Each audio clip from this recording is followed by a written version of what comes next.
بتایا جاتا ہے کہ محراب کے جھکنے کی نشانی یہ خانہ کعبہ جھکا تھا آمنہ کے گھر کی طرف، اور حضرت عبدالمطلب کہتے ہیں خانہ کعبہ جھکا تو کسی اور طرف نہیں جھکا، ادھر ہی جھکا جدھر حضرت آمنہ کا گھر ہے، جہاں پیارے آقا صلی اللہ علیہ وسلم کی ولادت ہوئی۔ اسی لیے اعلیٰ حضرت کے ساتھ فرماتے ہیں کہ جس کے سجدے کو محراب کعبہ جھکی، کہ جس کے سجدے کو محراب کعبہ جھکی، ان بھووں کی لطافت پہ لاکھوں سلام، ان بھووں کی لطافت پہ لاکھوں سلام۔ ایک یہودی چیختا چلاتا ہوا پوچھتا ہے تم میں کوئی بچہ پیدا ہوا؟ لوگوں نے کہا نہیں۔ کہاں دیکھو ایک بچہ پیدا ہوا ہے۔ لوگوں نے پتہ چلایا تو پتہ چلا کہ حضرت عبداللہ کے گھر میں پیارے آقا صلی اللہ علیہ وسلم پیدا ہوئے۔ کہا نام کیا رکھا؟ کہا محمد۔ رونے لگا۔ لوگوں نے کہا کیوں رو رہے ہو؟ کہا آپ نبوت بنی اسرائیل سے نکل کر کے بنی اسماعیل میں چلی گئی۔ میں نے ان کو اس لیے پہچانا آج کی تاریخ سے کہ نبی آخر الزمان جو جلوہ گر ہوں گے تو شنبہ کے دن جلوہ گر ہوں گے، اور صبح شادی کے وقت ہوں گے، اور ان کا نام محمد ہوگا۔ اور جن بھی وہ پیدا ہوں گے زمین سے آسمان تک روشنی روشن ہو جائے گا۔ اسی روشنی کو دیکھ کر کے ان کا زمانہ قریب آ گیا تھا، میں اسی انتظار میں تھا۔ اسی روشنی کو دیکھ کر کے میں نے پہچان لیا کہ کوئی نہ کوئی رونما کیا رونما ہوگا۔ فارس کا آتش کدہ بجھ گیا جو 1000 سال سے روشن تھا، وہاں کے لوگ آپ کی پرستش کرتے ہیں۔ آج بھی فارس، فرانس جسے کہتے ہیں، وہاں کے ظالم حکمران نے پیارے آقا صلی اللہ علیہ وسلم کی شان میں جس نے گستاخانہ کارٹون بنائے اس کو ایوارڈ دیا۔ اللہ تبارک و تعالیٰ اس ظالم کو ہلاک کرے، تباہ و برباد کرے۔ جس نبی کو اللہ تبارک و تعالیٰ نے اتنا حسین و جمیل بنایا، اتنا خوبصورت بنایا کہ چاند بھی ان کے سامنے اس کی روشنی ٹھیک ہے، بلکہ اس رات پیارے آقا صلی اللہ تعالیٰ علیہ وسلم جلوگر ہوئے، اس رات آسمان سے چاند و سورج ستارے سب آمنہ کے دولت قضا کے اوپر جھکے ہوئے ہیں، گویا کہ وہ نبی کے حسن کی خیرات مانگ رہے ہیں، نبی کے حسن کی خیرات مانگ رہے ہیں۔ تو چاند و سورج تو نبی کے حسن کی خیرات مانگے۔ اللہ تبارک و تعالیٰ نے ایسا حسین و جمیل آپ کو بنایا ہے۔ حضرت جابر رضی اللہ تعالیٰ ایک شخص اللہ کے رسول صلی اللہ علیہ وسلم کے پاس بیٹھے ہوئے، پیارے آقا صلی اللہ علیہ وسلم مسجد نبوی کے سامنے سرخ دھاری دار چادر پہنے ہوئے بیٹھے ہوئے۔ حضرت جابر کبھی نبی کے چہرے کو دیکھتے ہیں، 14ویں کا چاند آسمان پہ نائے سباب کے ساتھ ہے، کبھی 14ویں کے چاند کو دیکھتے ہیں۔ بہت دیر تک دیکھتے رہے، مگر حضرت جابر کا فیصلہ ہے، صحابی رسول کا فیصلہ ہے، جس نے اپنی سر کی آنکھوں سے نبی کا چہرہ دیکھا کہ چاند سے تسبیح دینا کیا یہی انصاف ہے؟ ارے چاند میں تو ذات ہے، اس کا چہرہ صاف ہے۔ فرماتے ہیں حضرت جابر کہ میں نے جب غور سے دیکھا کہ نبی کا چہرہ زیادہ خوبصورت ہے یا آسمان کا چاند زیادہ خوبصورت ہے؟ زمین کا چاند خوبصورت یا آسمان کا چاند خوبصورت؟ فرماتے ہیں میں نے غور سے دیکھا تو مجھے ایسا لگا کہ آسمان کا چاند زمین کے چاند کے سامنے اپنا دامن پھیلائے ہوئے نبی سے حسن کی خیرات مانگے۔ حضرت جبریل بارگاہ رسالت میں تشریف لائے، اللہ کے رسول صلی اللہ علیہ وسلم نے پوچھا جبریل تم تو زمین پہ بھی آتے ہو، آسمان پہ بھی آتے ہو، عرش پہ بھی گئے ہو، سدرہ پہ بھی گئے ہو، کرسی کو بھی دیکھا ہے، جنت کو بھی دیکھا ہے، یہ بتاؤ کہ مجھ سے خوبصورت کسی کو دیکھا ہے؟ تو جبریل عرض کرتے ہیں یا رسول اللہ واللہ کہیں ہم نے نہیں دیکھا، آپ سے خوبصورت کسی کو نہیں پایا۔ علامت حضرت جبریل علیہ السلام کے قول کی عکاسی کرتے ہوئے ارشاد فرماتے ہیں یہی بول سدرہ والے چمنے جہاں کے تالے، یہی بول سدرہ والے چمنے جہاں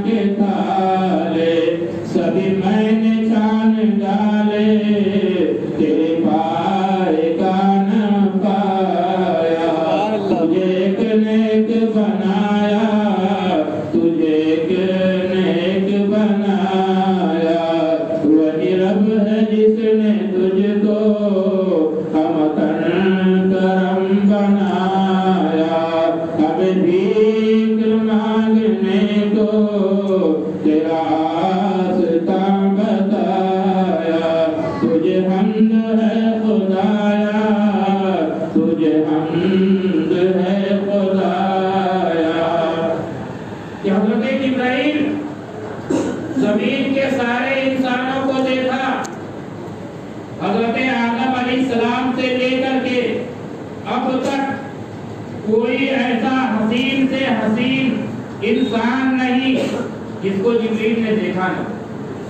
جنت کی حوروں میں کوئی ایسی حور نہیں جس کو جبرائیل نے دیکھا نہ ہو، کوئی ایسا غلامہ نہیں جس کو جبرائیل نے دیکھا نہ ہو، کوئی فرشتہ نہیں جس کو جبرائیل نے دیکھا نہ ہو، مگر پوری کائنات کو دیکھنے کے بعد جبرائیل یہ کہہ رہے ہیں کہ ہم نے کائنات کو چھان مارا، مگر یا رسول اللہ آپ جیسا کسی کو نہ پایا، ایک خدا نے آپ کو بھی ایک بنا دیا ہے بے مثال، خدا بے مثال ویسے اس کا رسول بے مثال، مگر یہ بدبخت نبی کا کارٹون بنا ہے۔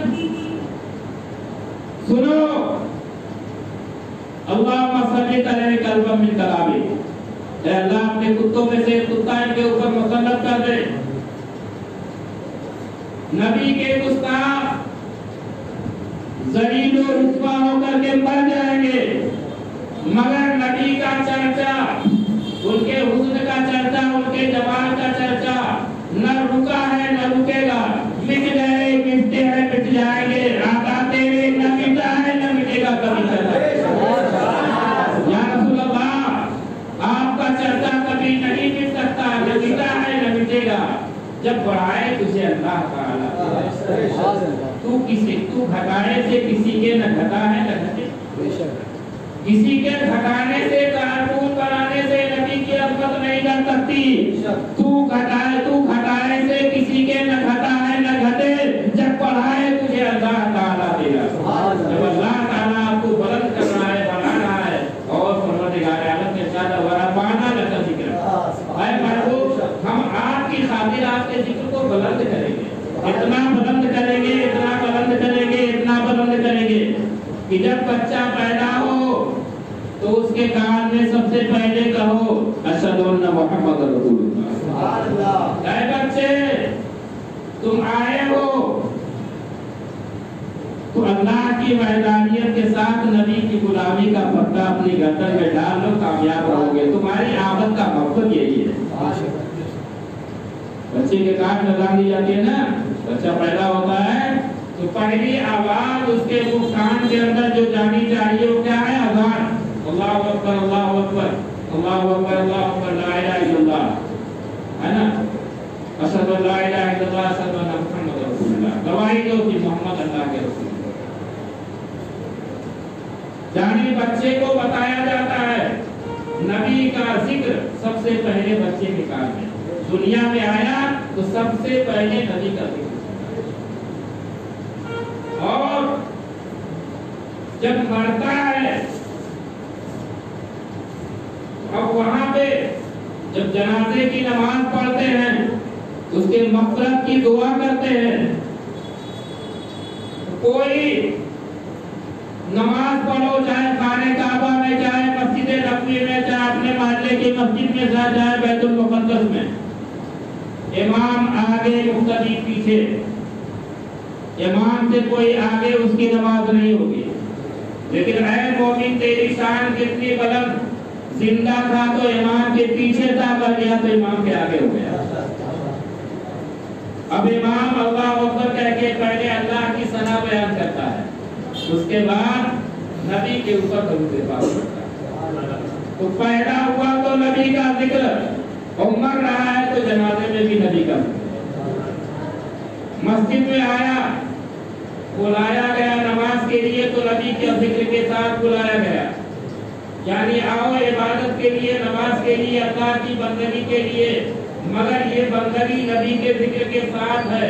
نبی کے ذکر سے اگر جو بندگی خالی ہے تو شیطانی بندگی ہے، وہ بندگی خدا کی بارگاہ میں قبول نہیں. یہاں وہ بندگی ہے جو نبی کی محبت کے ساتھ ہے، جو نبی کی محبت کے ساتھ بندگی ہوگی وہی بندگی خدا کی بارگاہ میں قبول ہوگی. اب آئے نماز پڑھا، السلام علیکم ایھا النبی. نماز مکمل ہوئی، چاہے قاعدہ اولا ہو چاہے قاعدہ اخیرہ، التحیات پڑھتا ہے.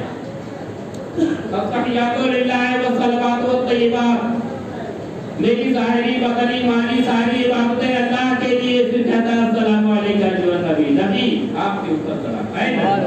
اے نبی آپ کے اوپر سلام ہو. تو اس سے نبی کو ندا بھی دے رہا ہے اللہ کے گھر میں، اللہ کی عبادت میں. کہتے ہیں یا رسول اللہ کہنا شرک ہے، اور نماز میں کہتے ہیں السلام علیکم ایھا النبی.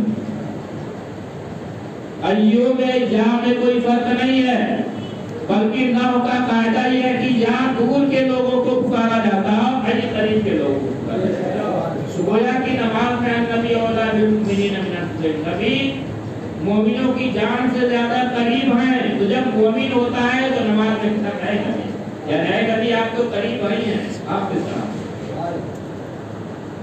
اب نبی پہ سلام بھیجا تو نماز کمپلیٹ ہوئی، درود بھیجا تو نماز مکمل ہوئی، نبی کا خیال آیا تو نماز کامل ہوئی. مگر کچھ لوگ ہیں ان کی نماز کہتے ہیں گائے بیل گدھے کا خیال آ جائے تو نماز ہو جائے گی، مگر نبی کا نماز میں خیال آ جائے تو نماز نہیں ہوگی. نبی کا خیال آنا گائے بیل گدھے کے خیال میں ڈوب جانے سے بدتر ہے، مگر جہاں بدتر ہے. معاذ اللہ معاذ اللہ ثم معاذ اللہ. یہ وہابیوں دیوبندیوں کے پیشوا ملا شفیع تھانوی کا قول ہے، اپنی کتاب میں لکھتا ہے. اب یہ گلی گلی چلی چلا والے نماز کی دعوت دیتے ہیں. میں کہتا ہوں نماز کی دعوت دیتے ہو، میں بھی تمہارے ساتھ دعوت دیتا ہوں، مگر کون سی نماز؟ وہ نماز جو گائے بیل گدھے کے خیال میں ڈوبنے والی نماز ہے، یا وہ نماز جو نبی کے عشق میں پڑھی جانے والی ہے؟ اگر ایسی نماز کی دعوت ہو تو ہم بھی نماز کی دعوت دیتے ہیں، تمہارے ساتھ دعوت دینے کے لیے تیار ہے. مگر اعلان کرو اپنی مسجد سے کہ جس خبیث نے ایسی عبارت لکھی ہے اسے بیداری کا اعلان کرتے ہیں، اسے کافر مشرک سمجھتے ہیں، اسے کافر سمجھتے ہیں. مگر یہ ان سے نہیں ہو سکتا ہے، جانتے ہیں اس کو اپنا پیشوا مانتے ہیں، نماز کی دعوت دیتے ہیں. تو حقیقت ایسے لوگ نماز کی دعوت نہیں دیتے ہیں، بلکہ وہ آپ کے ایمان پہ ڈاکہ ڈالتے ہیں، آپ کے دلوں سے عشق رسول نکالتے ہیں، عظمت رسول نکالتے ہیں. زبان سے ہم نبی سے محبت کرتے ہیں، نبی سے محبت کرتے ہیں. نبی سے محبت کرتے ہو تو نبی کے ذکر کی محفل کیوں نہیں سجاتے؟ اس لیے کہ جو جس سے محبت کرتا ہے جب تک اس کا ذکر نہ کرے، تذکرہ نہ کرے، اس وقت تک اس کے دل کو چین ہی نہیں آتا. یہ تو نبی کی محبت ہے. عام طور پہ دیکھیے عشق مزاری میں کسی کو کسی سے محبت ہو جائے تو جہاں میں بیٹھتا ہے اسی کا ذکر کرتا ہے، اٹھتا ہے تو اس کا ذکر کرتا ہے، چلتا ہے تو اس کا ذکر کرتا ہے، دوستوں میں بیٹھتا ہے تو اس کا ذکر کرتا ہے، گھر میں بیٹھتا ہے تو اس کا ذکر کرتا ہے، محفل میں بیٹھتا ہے تو اس کا ذکر کرتا ہے. ناجائز محبت ہے مگر اسی ذکر میں فنا ہے، مست ہے. گھر والے منع کر رہے ہیں مگر ذکر سے بات نہیں آ رہا ہے، دوست سمجھا رہے ہیں مگر ذکر سے، ہر وقت اسی کے ذکر میں ایسا اگر کسی چل رہا ہے تو کہیں کا کہیں چلا جا رہا ہے، نماز پڑھ رہا ہے تو کچھ نہ کچھ پڑھ لے رہا ہے. ارے یہ دنیا کی محبت ہے، اور جسے نبی سے محبت ہو وہ نبی کا ذکر نہ کرے، جسے نبی سے محبت ہو وہ نبی کا چرچا نہ کرے، جسے نبی سے محبت ہو وہ نبی کے ذکر کی محفل نہ سجائے. ایسا کوئی نہیں سکتا. یہ زبان سے دعویٰ ہے مگر در حقیقت نبی سے عشق نہیں ہے، نبی سے محبت نہیں ہے، بلکہ نبی کی گستاخی اور عداوت تمہارے سینوں میں بھری ہوئی ہے. ہاں ہم نبی سے عشق کرتے ہیں، ہم نبی سے محبت کرتے ہیں، اس لیے نبی کے ذکر کی محفل سجاتے ہیں، کبھی محلے میں سجاتے ہیں، کبھی مسجد میں سجاتے ہیں، کبھی گھر میں سجاتے ہیں، کبھی اسی تاریخ میں سجاتے ہیں، کبھی دوسری تاریخوں میں سجاتے ہیں. نبی کے ولادت کی تاریخ آتی ہے تو اپنی مسجدوں کو سجاتے ہیں، اپنے محلوں کو سجاتے ہیں، اپنے گھروں کو سجاتے ہیں، نبی کے عشق کا اظہار کرتے ہیں. یہ نبی کے عشق کا اظہار ہے. نبی کی ولادت ہوئی، سب خوشی منا رہے ہیں، سب خوشیاں منا رہے ہیں، مگر شیطان کعبے میں جا کے رو رہا ہے. نثار تیری چہل پہل پر ہزاروں عیدیں ربیع الاول. نثار تیری چہل پہل پر ہزاروں عیدیں ربیع الاول. سوائے ابلیس کے جہاں میں سبھی تو خوشیاں منا رہے ہیں. سوائے ابلیس کے جہاں میں سبھی تو خوشیاں منا رہے ہیں. سب آ رہے ہیں، ہر طرف خوشی خوشی ہے کہ حضرت آمنہ کے گھر ایک ایسا مبارک بچہ پیدا ہوا ہے کہ آج تک نہ ایسا کوئی بچہ پیدا ہوا اور نہ ایسا بچہ پیدا ہوگا. اس لیے کہ جس کے یہاں بچہ پیدا ہوتا ہے روتا ہوا پیدا ہوتا ہے. جس کے یہاں بچہ پیدا ہوتا ہے روتا پیدا ہوتا ہے. گندگی اس کے جسم میں لگی ہوتی ہے، مگر یہ بچہ پیدا ہوا ہے تو آنکھیں سرمگی ہیں، ناک کٹا ہوا ہے اور بدن سے خوشبو آ رہی ہے، خوشبو آ رہی ہے اور ہر خوشبو سے معطر ہو گیا ہے اور ہر طرف روشنی کی روشنی پھیل گئی ہے اور جانور ایک دوسرے کو مبارکبادی پیش کر رہے ہیں. ہر طرف ہریالی چھائی ہوئی ہے. اب لوگ آ رہے ہیں اس مبارک بچے کو دیکھنے کے لیے. حضرت آمنہ کے گھر آ رہے ہیں، حضرت عبداللہ کے گھر آ رہے ہیں. کس لیے آ رہے ہیں؟ پیارے آقا صلی اللہ علیہ وسلم کی زیارت کے لیے آ رہے ہیں، دیدار مصطفیٰ کے لیے آ رہے ہیں. مگر وہیں پہ آپ کا چچا ابو لہب، جیسے آپ کی ولادت ہوئی اس کی ایک لونڈی تھی جس کا نام تھا سویبہ. اس کو خبر ہوئی، آتی ہے بچے کو دیکھتی ہے، سینے سے لگاتی ہے، دوڑی ہوئی جاتی ہے. کہا ابو لہب مبارک ہو، تمہارے مرحوم بھائی کے یہاں ایک بچہ پیدا ہوا. ابو لہب خوش ہو گیا. کہا میرے یہاں بھتیجا پیدا ہوا، انگلی کے اشارہ کیا. کہا جہاں تم آزاد ہے، خوشی میں آزاد ہے. اللہ کے نبی صلی اللہ علیہ وسلم نے 40 سال کے بعد جب اعلان نبوت کیا تو ابو لہب سب سے بڑا آپ کا مخالف. جہاں تک کی سورہ تبت یدا نازل ہوئی پوری زندگی بھر آپ کا مخالف رہا. ابو لہب بھی مخالف، اس کی بیوی حمالۃ الحطب بھی مخالف. پوری ایک سورت اس کے ہجروں میں نازل ہوئی. مگر مر گیا تو پوچھا گیا ابو لہب تیرا حال کیا ہے؟ کہا بہت برا ہے. جہنم کے دوسرے گڈھے میں پھینک دیا گیا وہ نبی کی مخالفت دشمنی کی وجہ سے، عداوت کی وجہ سے. مگر دوشنبہ کے دن ہر ہفتے میں نبی کے ولادت کی خوشی منایا تھا اور انگلیوں سے اپنی باڈی کو آزاد کیا تھا. تو مجھے انگلیوں سے چوسنے کے لیے ہر دوشنبے کو پانی مل جاتا ہے، جس سے مجھے راحت مل جائے. نبی کے ولادت کی خوشی ابو لہب منایا. نبی کے ولادت کی خوشی نہیں، بھتیجے کے ولادت کی خوشی.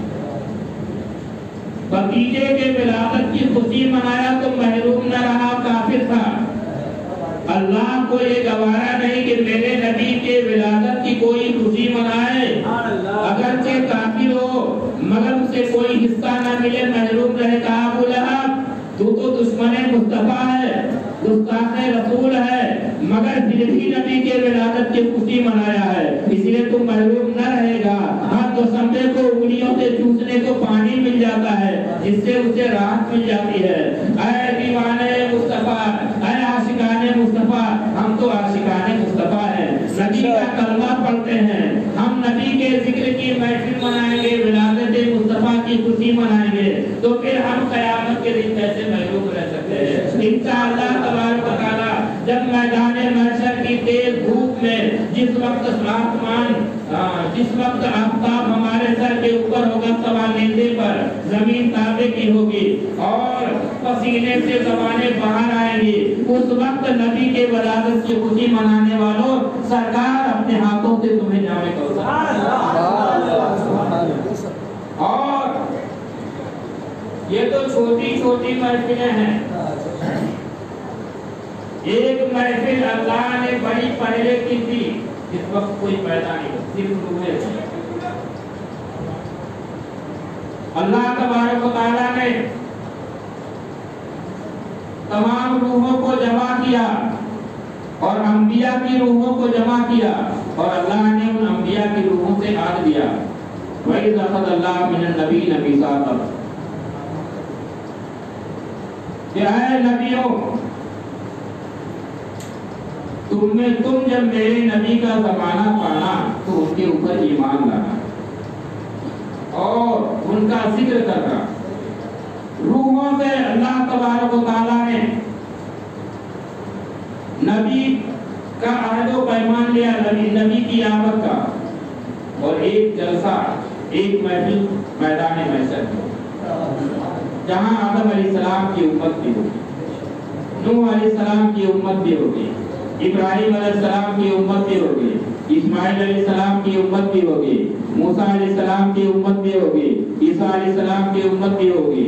قیامت تک کے سارے انسان ہوں گے، 1,00,000 کم و بیش 1,24,000 یا 2,24,000 انبیاء کرام کی امتیں ہوں گی۔ سارے انسان ہوں گے، کافر بھی ہوں گے، مشرک بھی ہوں گے، سنی بھی ہوں گے، دیوبندی بھی ہوں گے، غیر مقلد بھی ہوں گے، وہابی بھی ہوں گے، سب جمع ہوں گے۔ وہاں ایک جھنڈا دیا جائے گا پیارے آقا صلی اللہ علیہ وسلم کو، جس کا نام لواء الحمد ہوگا۔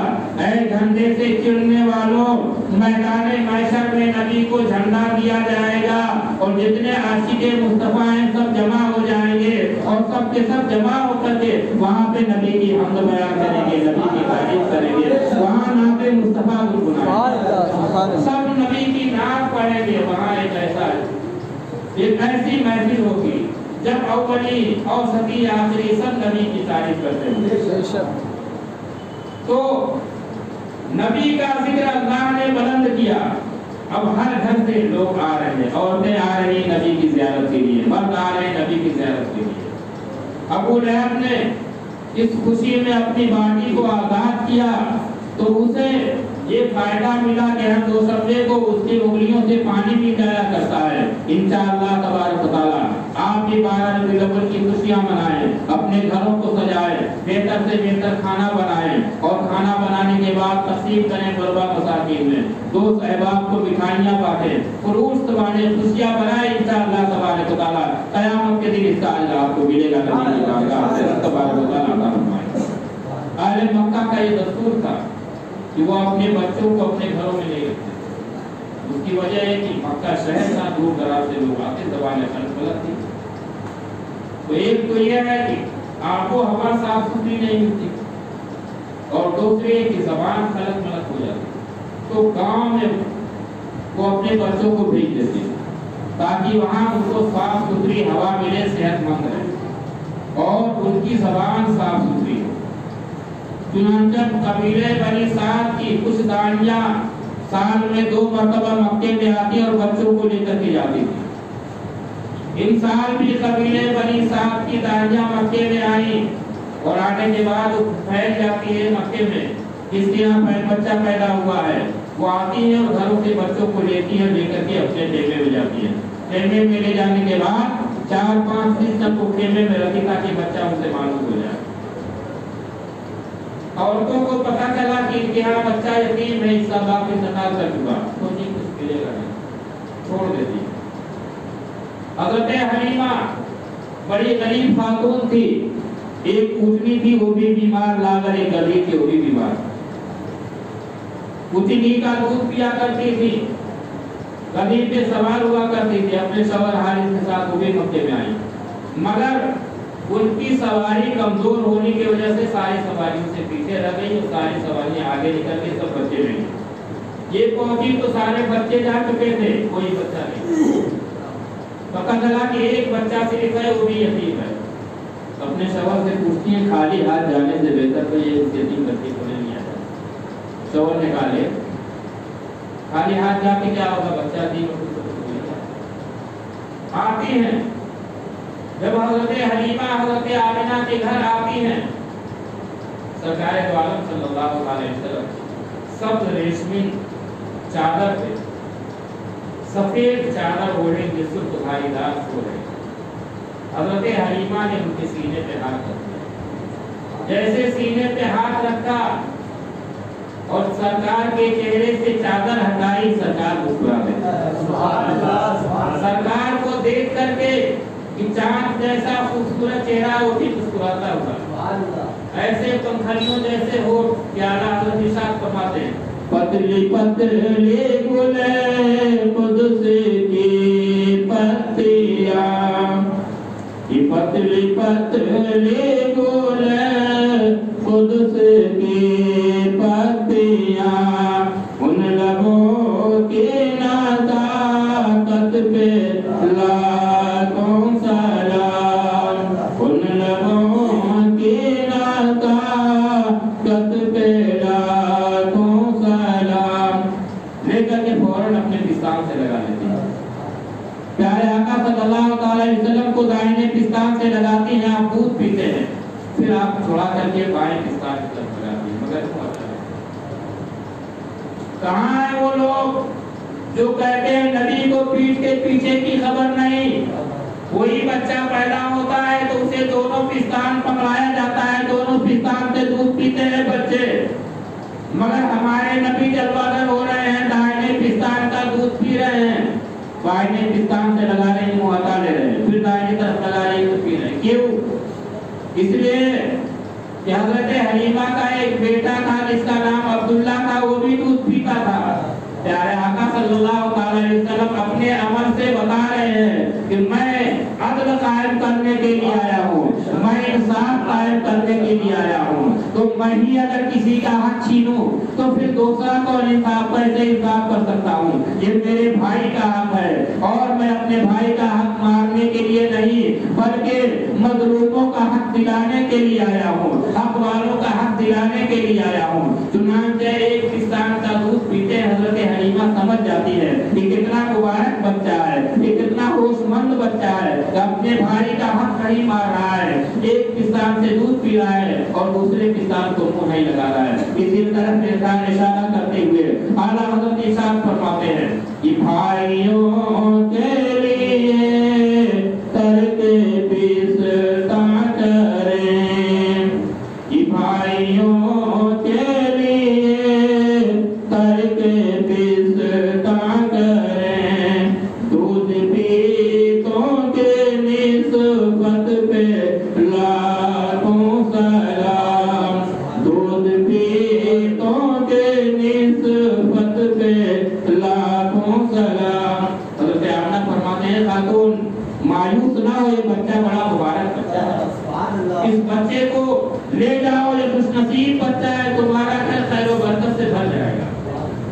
اب حلیمہ اس بچے کو لے کر کے جب اپنے گھر میں آتی ہیں، اپنے خیمے کے اندر آتی ہیں، تو عورتیں 3-4 روز تک رہتی تھی تاکہ بچے ہوئے نہیں، اپنی غایا سے معلوم ہو جائے۔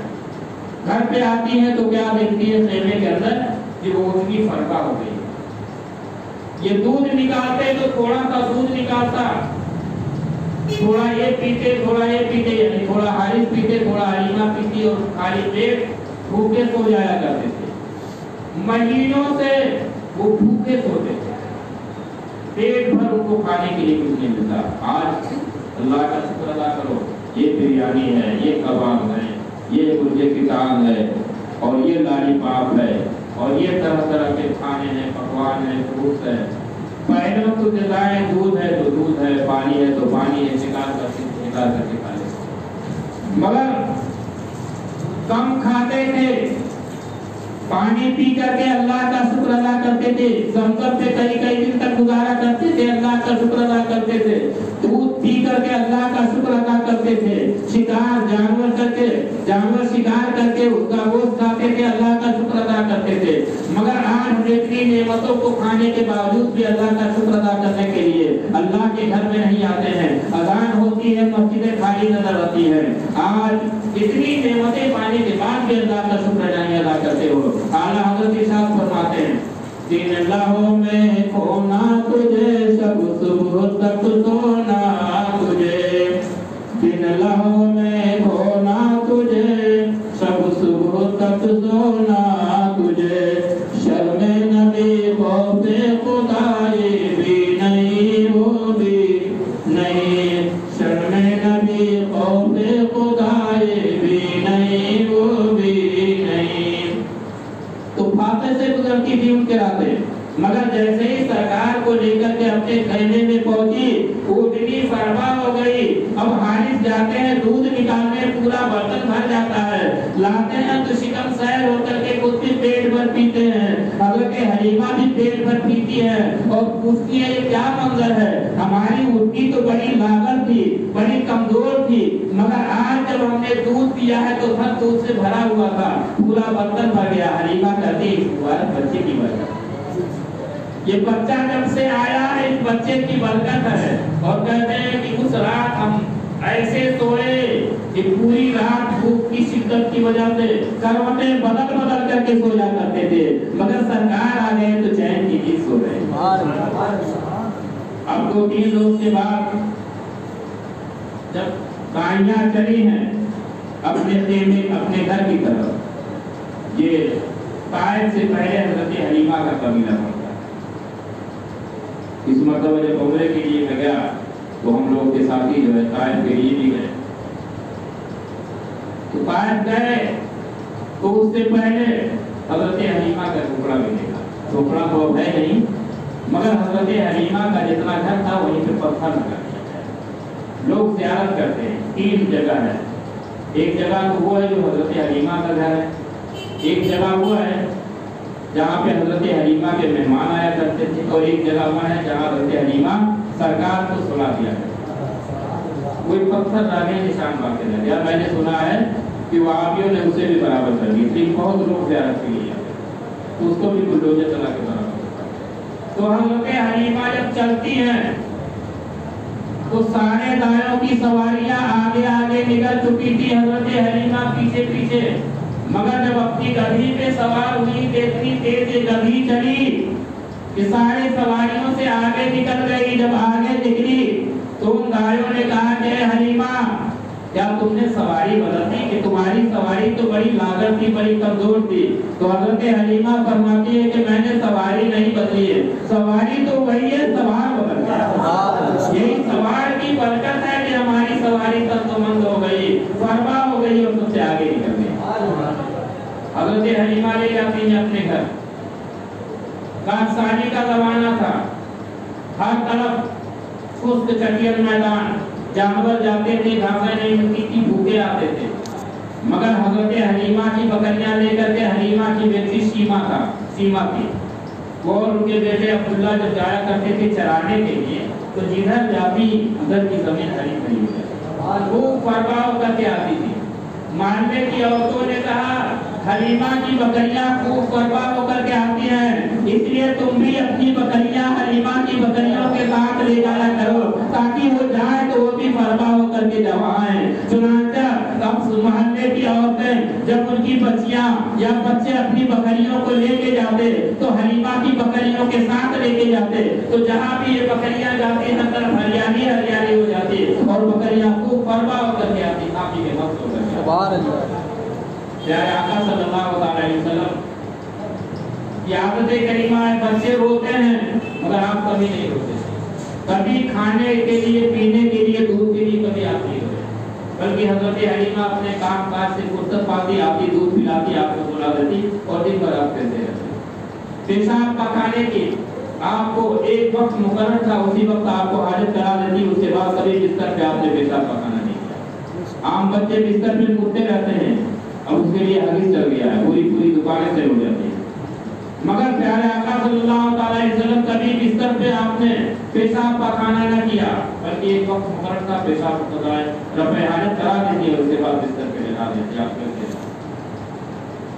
مگر اس وقت بھی عالم یہ تھا کہ سطر آپ کا چھپا ہوا رہتا، کبھی کپڑا سطر سے اوپر ہو جاتا تو آپ سطر چھپانے کے لیے رونے لگتے، جب رونے کی آواز آتی تو حلیمہ سمجھ جاتی کہ میرے پیارے بیٹے محمد صلی اللہ علیہ وسلم کے سطر سے کپڑا ہٹ گیا ہے، دوڑی دوڑی آتی سطر چھپا دیتی، اگر ان کے آنے میں تاخیر ہوتی تو فرشتے آ کے سطر چھپا دیتے، حلیمہ دودھ پلا کر کے اپنے صحن میں سلا دیتی۔ ایک دن آتی ہے، دیکھتی ہے کہ کیا معاملہ ہے، تو دیکھ رہی ہیں کہ آپ کی انگلیاں کبھی دائیں جا رہی ہیں، کبھی بائیں جا رہی ہیں، کبھی ادھر جا رہی ہیں، کہتی ہیں انگلیاں ادھر ادھر کیوں جا رہی ہیں، مگر غور کرتی ہیں جب اوپر دیکھتی ہیں تو انگلیاں ادھر جا رہی ہیں تو چاپ ادھر جا رہی ہے، انگلیاں ادھر جا رہی ہیں تو چاپ ادھر جا رہا ہے. بہت دیر تک یہ منظر دیکھتی رہی. یہ وہ بچہ ہے کہ عام بچے، اگر عام بچے نہیں، بچہ تو بچہ، ان کا چچا بھی اشارہ کرے تو ایک ستارہ ہلنے کے لیے تیار نہیں، مگر یہ وہ بچہ ہے. کہاں ہے لوگ جو نبی کی برابری کا دعویٰ کرتے ہیں؟ یہ وہ بچہ ہے کہ انگلی اشارہ کر رہا ہے تو چاند ادھر ہو جا رہا ہے، انگلی سے اشارہ کر رہا ہے تو چاند ادھر ہو جا رہا ہے. اعلیٰ حضرت کسی کی عکاسی کرتے ہوئے ارشاد فرماتے ہیں، چاند جھک جاتا جدھر انگلی اٹھاتے مہد میں، چاند جھک جاتا جدھر انگلی اٹھاتے مہد میں، کیا ہی چلتا تھا اشاروں پر کھلونا نور کا، کیا ہی چلتا تھا اشاروں پر کھلونا نور کا. ایک دن آپ جب چلنے کے لائق ہوئے تو حضرت حلیمہ سے کہتے ہیں کہ بکریاں لے کر کے یہ بھائی اور ایک بہن کہاں جاتے ہیں؟ کہا جنگل میں چرانے جاتے ہیں. کہا میں بھی جاؤں گا. کہا ٹھیک ہے جاؤ. آپ نے پیارے آقا صلی اللہ علیہ وسلم کو کپڑے پہنائے، گرد یمانی کا ہار ڈالا کہ نظر بد سے بچہ اپنے کو دیکھتے اللہ میرا معافی ضرور نگہبان، مجھے کوئی ہاتھ بات کی ضرورت نہیں. اور اس کے بعد آگے بڑھے. بکریاں آگے آگے تھی مگر نبی کو دیکھ کر کے رک گئی. عبداللہ آتے ہیں کہتے وہاں یہ بکریاں آگے آگے جا رہی تھی مگر میرے پیارے بھائی محمد کو دیکھتے ہوئے رک گئی. سب چہرے کی زیارت کرنے لگتی ہیں، سب رکی ہوئی ہیں. سرکار کہتے بکریاں نہیں جا رہی ہیں تو نہیں آگے چلتا. جب جیسے جیسے آپ آگے چلتے ہیں تو بکریاں پیچھے پیچھے چلتی ہیں. گویا کہ بکریاں بھی ادب سکھا رہی ہیں کہ دیکھو یہ نبی کا ادب ہے کہ جانور بتا رہے ہیں کہ نبی کے آگے نہیں چلتے ہیں، نبی کے پیچھے چلتے ہیں. یہ کیسے جانور نہیں جانتے نبی کا ادب نہ ہے. آپ گئے جنگل میں، جانے کے بعد بکریاں جب پیاسی ہوتی تو ایک کنواں تھا. اللہ کے رسول صلی اللہ علیہ وسلم جب بکریوں کو پیاس لگتی تو اس کنویں میں جاتے، پاؤں کو لٹکا دیتے.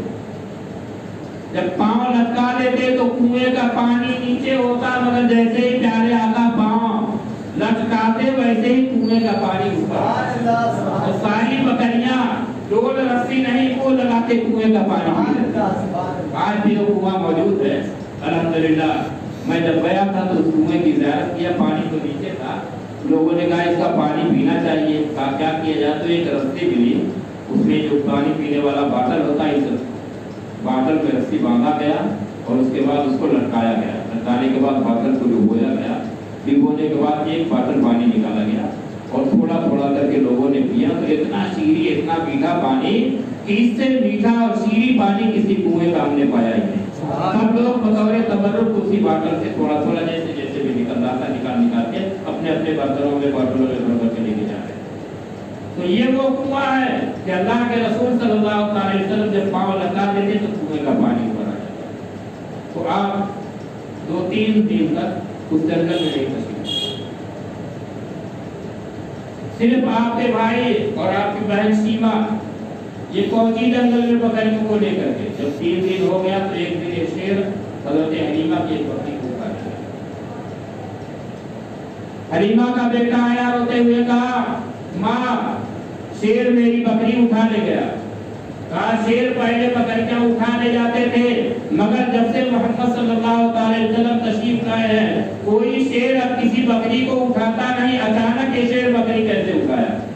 جب سرکار سنتے کہا ماں مجھے جانے دو میں جاتا ہوں. سرکار تشریف لے گئے جنگل میں. کہا یا بلائی اے شیر. جیسے ہی کہا ایک بوڑھا شیر بکری کان پکڑے ہوئے لے کر کے آیا. کہا کیوں لے گیا بکری کو؟ حلیمہ بھی ساتھ میں ہے. سرکار کا بولنا تو سن رہی ہے مگر شیر کیا کہہ رہا ہے نہیں سمجھ رہی. پوچھتی ہے بیٹے اس شیر نے کیا کہا؟ کہا اس شیر نے کہا کہ یا رسول اللہ اے محمد صلی اللہ علیہ وسلم آپ جب جنگل میں آتے تھے تو جنگل کے جانور آپ کا دیدار کر لیا. جب 3 دن ہو گیا ہم آپ کے دیدار سے مچل رہے تھے تڑپ رہے تھے تو ہم نے سوچا کہ لاؤ حلیمہ کی بکری کو پکڑ دیں. اس لیے کہ بکری کو چھڑانے کے لیے آپ آئیں گے، آپ کا دیدار ہو جائے گا۔ ہم عیسیٰ دینے کے لیے نہیں، آپ کے چہرے کی دیدار کی زیارت کے لیے ہم بکری پکڑ لیں گے۔ تو شیر نبی کی زیارت کے لیے بیچا ہے، نبی کے دیدار کے لیے بیچا ہے۔ غار طور میں سانپ نبی کے دیدار کے لیے بیچا ہے۔ یہ موذی جانور ہیں، نبی کے دیدار کے لیے تڑپ رہے ہیں، بیچا ہے۔ اور یہ نبی کا کلمہ پڑھنے والے کہتے ہیں نبی کا خیال آ جائے تو نماز کے لیے، ارے نبی کا دیدار اگر نماز میں آ جائے، خیال آ جائے تو نماز کامل ہو جاتی ہے، وہ اور نماز ہوگی جس کی نماز نہیں ہوتی ہے۔ بہرحال ایک دن آیا کہ آپ گئے، کچھ لوگ آئے، آپ کو اٹھائے، ایک درخت کے نیچے لے جا کر کے آپ کو لٹا دیا، سینہ چاک کر دیا اور آپ کے جسم سے آپ کے دل کو باہر نکال دیا۔ حلیمہ کے بیٹے عبداللہ روتے ہوئے آئے، کہا ہمارے عربی بھائی کو دو آدمی اٹھا کے لے گئے، ان کا سینہ چیر دیا، دل نکال دیا۔ حضرت حلیمہ گھبرا گئے، حارث حلیمہ دوڑتے ہوئے گئے، جا کے دیکھتے ہیں کہ سرکار ایک پہاڑ پہ بیٹھے مسکرا رہے۔ کہا بیٹا کیا ہوا؟ کہا دو لوگ ایسے آئے تھے، انہوں نے میرے سینے کو چاک کیا، میرے دل کو نکالا اور علم و حکمت سے اسے کوثر کے پانی سے دھلا، آب زمزم سے دھلا، علم و حکمت سے پر کر کے سینے کو بڑھا۔ نہ کوئی آقا نہ کوئی ٹاکا، سینہ برابر ہو گیا۔ اس لیے کہے نبی آپ عام بچوں کی طرح سے نہیں ہیں، بچوں کا دل کھیل کود میں لگتا ہے۔ 4 مرتبہ آپ کا سینے مبارک چاک کیا گیا، ایک بچپنے میں تاکہ کھیل کود میں دل نہ لگے، ایک جوانی کے وقت تاکہ عام نوجوانوں کی طرف سے آپ نہ رہیں۔ اللہ اس قدر سجا رہا ہے، سنوار رہا ہے۔ اور ایک قبل نبوت اور ایک جب آپ معراج کے لیے تشریف لے جا رہے ہیں، 4 مرتبہ آپ کا سینے مبارک چاک کیا گیا۔ اور یہ لوگ نبی کی شان گھٹانے میں لگے ہیں، اللہ آپ کو سنوارنے میں لگا ہے۔ آپ کا کہیں جسم سنوار رہا ہے، کہیں دل سنوار رہا ہے، کہیں قلب سنوار رہا ہے، کہ دنیا کی طرح سے، دنیا کے دل والوں کی طرح سے نبی کا دل نہ ہو۔ دل جس میں دنیا ہوتی ہے، نبی کا دل وہ دل ہو جس میں صرف اللہ ہی اللہ۔ وہ درخت جس درخت کے نیچے نبی کا سینہ مبارک چاک کیا گیا، وہ سب ایک ہی جگہ ہے، یعنی تھوڑی دور پہ کنواں ہے، ادھر حلیمہ کا گھر ہے، اور تھوڑی دور پہ جنگل ہے، وہی درخت ہے۔ وہ درخت تو نہیں ہے، لوگوں نے بتایا کہ اسی جگہ پہ درخت نکلا ہے، یا شاید اسی درخت کی شاخ سے جو ہے، مطلب یہ کہ اسی کی جڑ سے درخت نکلا ہو۔ اب وہ وہاں بھی تو مطلب قریب نہیں جانے دیتے، مگر سننے کو معاملہ تو آپ جانتے ہیں، جا کر کے بیچارہ سنیے۔ حالانکہ جو ہم لوگ کے ساتھ بس میں گیا تھا، گائیڈ ان سے کہا کہ دیکھو خالی زیارت کر لینا، اسے چھونا چاہنا مگر کون مانتا ہے؟ کوئی اس کی شاخیں توڑ رہا ہے، کوئی اس کی پتیاں توڑ رہا ہے، کوئی اس درخت کی جڑوں کو چھین رہا ہے، اس کو بالکل کھوکھلا کر رہا ہے۔ تو یہ حالت تھا۔ بہرحال پیارے آقا صلی اللہ تعالی علیہ وسلم کہ جب سینہ مبارک چاک کیا گیا، اب حضرت حلیمہ کی فرمان ہوئی، لوگوں نے مشورہ کیا کہ ایسا کرو کہ ان کو چھوڑ دیا ہو مسئلہ، اس لیے کہ ایسے حادثات پیش آ رہے، خدا نخواستہ کچھ ہو جائے تو کیا جواب ہوگی؟ حضرت حلیمہ لے کر کے چلی، مکہ لے کر کے چلی، ایک جنگل میں آپ کو بیٹھایا، رفع حاجت کے لیے کچھ دور گئی، واپس آتی ہے دیکھتی ہے بچہ غائب۔ اب رونے لگی، ادھر تلاش کرتی ہے، ادھر تلاش کرتی ہے، مگر کہیں کچھ سراغ نہیں ملتا ہے۔ ایک بوڑھا شخص آتا ہے لاٹھی لیے ہوئے، کہتا ہے چلو وہ جو بت ہے اس بت کا طواف کر کے چکر کاٹ کر کے اور اس سے پوچھو تو بت بتائے گا تمہارا بچہ کہاں آئے گا۔ کہا لعنت ہو تیرے اوپر، اس بچے کی شان یہ ہے کہ جس دن یہ بچہ پیدا ہوا سارے کو تغنے کو گر گیا، وہ خود کیا بتائے گا؟ کہاں چلو تو صحیح، زبردستی لے جاتا ہے، زبردستی لے گیا، حلیمہ سے طواف کروایا اور پوچھا بتاؤ ان کا بچہ محمد کہاں ہے؟ خود گر گیا اور کہتا دور ہو جاؤ، اس بچے کا محافظ اللہ ہے، وہ بچہ جب سے پیدا ہوا ہے سارے کو تودے میں گر گئے، بتوں کی بربادی ہے، میرے سامنے اس کا نام نہ لے، اللہ اس کا محافظ ہونے کا مانگے۔ حضرت حلیمہ روتی ہوئی آتی ہیں، حضرت عبدالمطلب دیکھ کے گھبرا جاتے ہیں، کہتے ہیں کیا معاملہ ہے؟ بتاتی ہے کہ بچہ گم ہو گیا ہے۔ تو حضرت عبدالمطلب اعلان کر دیتے ہیں کہ اے مکے والوں میرے بچوں کو تلاش کرو۔ تمام لوگ تلاش کرتے ہیں اور آپ خانہ کعبہ کا طواف کرتے ہیں، اللہ تبارک و تعالیٰ سے دعا کرتے ہیں، آواز آتی ہے اے مطلب فکر مند نہ ہو، اللہ ان کا محافظ ہونے کا وعدہ ہے، جاؤ تلاش کرو وادی تہامہ میں محمد صلی اللہ علیہ